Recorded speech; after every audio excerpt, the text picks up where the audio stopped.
On her website, author Julia Serrano calls her book Whipping Girl, a collection of personal essays that debunk many of the myths and misconceptions that people have about trans women, as well as the subject of gender in general.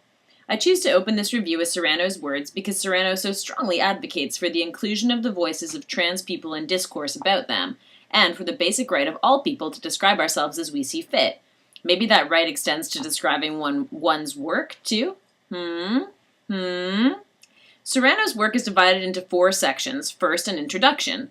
The introduction is followed by Serrano's Trans Woman Manifesto, a piece which, to again quote Serrano, calls for the end of the scapegoating, deriding, and dehumanizing of trans women everywhere.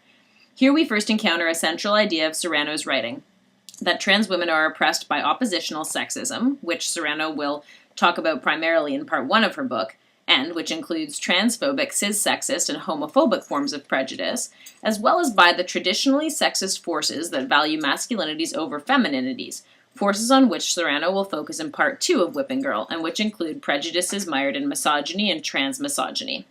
Rather than go through the essays one by one, I'd like to first define some of the terms Serrano uses to organize Whipping Girl. Then I'll briefly share a few of the many ideas and insights I personally gained from Serrano's book. Ideas that I found incredibly useful as a femdyke who hasn't done much thinking about gender since Women's Studies 101. I encourage you all to read the book, though, as there is much in it that I do not have space to include that might resonate more closely with your own experiences and interests.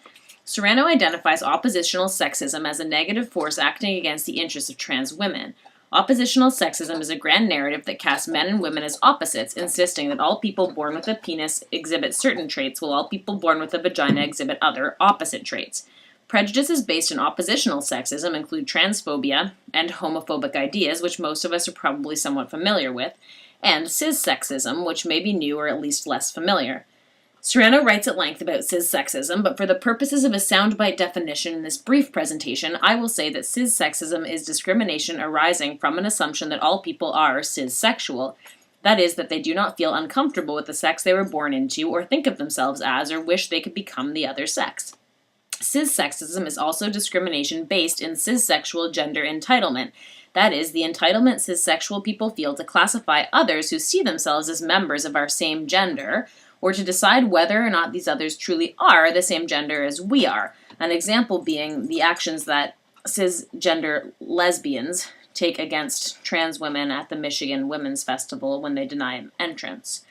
Serrano also writes extensively about prejudices enabled by traditional sexism, such as misogyny, with which we are familiar, and transmisogyny, which Serrano says occurs when trans men are welcomed in queer women's communities while trans women are excluded, and when trans women are much more likely to be trivialized and mocked in popular movies than are trans men. Serrano also makes points about intrinsic gender inclinations which resonated with me.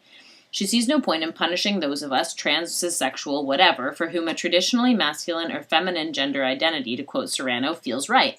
Many of us might simply identify with objects or icons or personality traits traditionally gendered as male or female, right?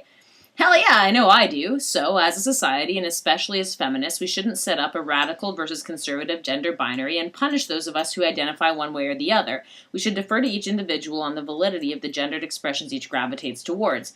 As feminists especially, we should instead work against the trivializing or vilifying of things and people traditionally gendered as feminine. Similarly, Serrano argues that as queers we should not fall into what she calls subversivism, where gender, queer, or ungendered identities are valorized over more conventional ones.